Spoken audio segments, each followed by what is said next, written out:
नरेंद्र मोदी अपने मित्र गौतम अडानी को फायदा पहुंचाने के लिए किस हद तक जा सकते हैं, किस तरह से नियम कानून बदल सकते हैं, इस देश की राष्ट्रीय सुरक्षा के साथ भी खिलवाड़ करने को तैयार हैं। अगर आप इसका कच्चा चिट्ठा और सच सुनना चाहते हैं तो आगे की बातें जरूर सुन लीजिएगा, क्योंकि असलियत यह है कि राष्ट्रीय सुरक्षा और बॉर्डर सिक्योरिटी को मद्देनजर रखते हुए भारत पाक बॉर्डर से 10 किलोमीटर तक की दूरी पर जो मौजूदा गांव और सड़कें हैं उनको छोड़ के कोई बड़ा निर्माण नहीं हो सकता है।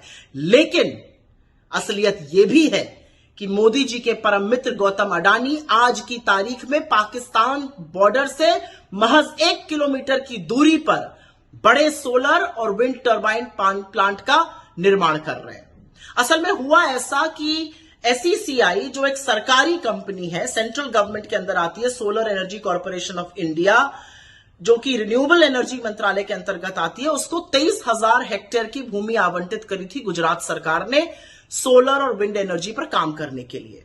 एसईसीआई ने कहा कि क्योंकि ये सब प्रतिबंध है 10 किलोमीटर इत्यादि का, उनके लिए ये काम करना मुमकिन नहीं हो पाएगा। वो सिर्फ विंड टर्बाइन लगा सकते हैं, लेकिन अगर सोलर पैनल नहीं लगेगा तो ये उनके लिए प्रैग्मेटिक नहीं है, प्रैक्टिकल नहीं है।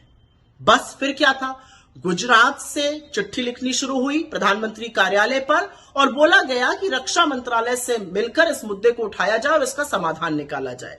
अप्रैल 2023 की यह बात है। 21 अप्रैल 2023 को एक बड़ी बैठक बुलाई गई दिल्ली में, जिसमें कि गुजरात के अधिकारी आए, न्यू एंड रिन्यूएबल एनर्जी मंत्रालय के लोग आए, एसईसीआई के लोग आए और मिलिट्री ऑपरेशंस के डायरेक्टर जनरल तक उसमें उन्होंने भाग लिया। उस मीटिंग में आर्मी के वरिष्ठ लोगों ने कहा कि सोलर पैनल लग जाने से टैंक मूवमेंट और निगरानी करने में दिक्कत होगी, लेकिन डेवलपर्स ने उनको यह विश्वास दिलाया कि ऐसी दिक्कत नहीं होगी। हालांकि आर्मी ऑफिशियल्स ने बोला था सोलर पैनल का साइज बदला जाए, जिसको खारिज कर दिया गया इस डिमांड को। और उसके बाद रक्षा मंत्रालय ने उसी दिन यह फैसला लिया कि और मंजूरी दे दी कि पाकिस्तान से 2 किलोमीटर की दूरी पर, बॉर्डर से 2 किलोमीटर की दूरी पर सोलर पैनल और 1 किलोमीटर की दूरी पर विंड टर्बाइन लग सकती हैं। बस फिर क्या था, मोदी सरकार ने मई 2023 कुछ ही दिनों के अंदर इसको औपचारिक भी किया और सब मंत्रालयों को इसकी बाकायदा अधिसूचना जारी करके सूचना भी दे दी गई।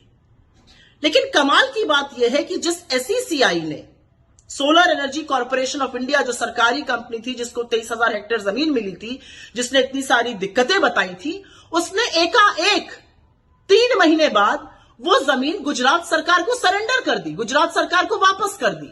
और खबर के मुताबिक कहा जा रहा है कि ये जो वापसी की गई, ये न्यू एंड रिन्यूएबल एनर्जी मंत्रालय के कहने पर की गई। और उसके बाद शुरू हुआ असल खेल, और असल खेल ये था कि गुजरात सरकार ने अपने आवंटन के जो रूल थे उसको बदला, क्योंकि पहले आवंटन सिर्फ सरकारी उपक्रमों को हो सकता था। उन रूल्स को बदला गया और जमीन कहां पहुंची ये तो आप जानते ही हैं, आपका 4 साल का बच्चा भी बताएगा। जमीन पहुंची गौतम अडानी के हाथों में। तो ये सारा षड्यंत्र, ये सारी साजिश रची गई कि अंततोगत्वा जमीन किसी तरह से गौतम अडानी के हाथों पर चल जाए। लेकिन यही नहीं, जो रूल्स बदले गए वो सिर्फ भारत पाक बॉर्डर के लिए ही नहीं, बांग्लादेश के बॉर्डर के लिए, चाइना के बॉर्डर के लिए, म्यांमार के बॉर्डर के लिए, नेपाल के बॉर्डर तक के लिए बदल दिए गए।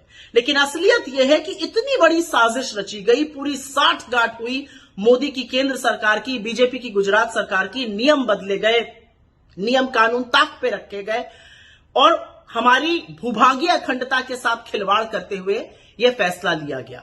इतना बड़ा रणनीतिक फैसला, इसमें 2 दिक्कतें हैं। जमीन सस्ते दाम पर देनी थी अडानी को, और यह सारा षड्यंत्र, यह सारा ताना बाना इसलिए रचा गया था। और फिर से वही काम एक सरकारी कंपनी के साथ हुआ जो पहले एचएएल के साथ हुआ था, उनको दूध की मक्खी की तरह निकाल दिया गया। यह नरेंद्र मोदी का असली देश प्रेम है, यह उनका फर्जी राष्ट्रवाद है कि वो इस देश की भूभागीय अखंडता, हमारी बॉर्डर सिक्योरिटी, हमारी राष्ट्रीय सुरक्षा तक से खिलवाड़ करने को तैयार है। अडानी के चक्कर में मोदी क्या क्या कर गुजरेंगे, शायद इसका अंदाजा भी नहीं है हमें और आपको।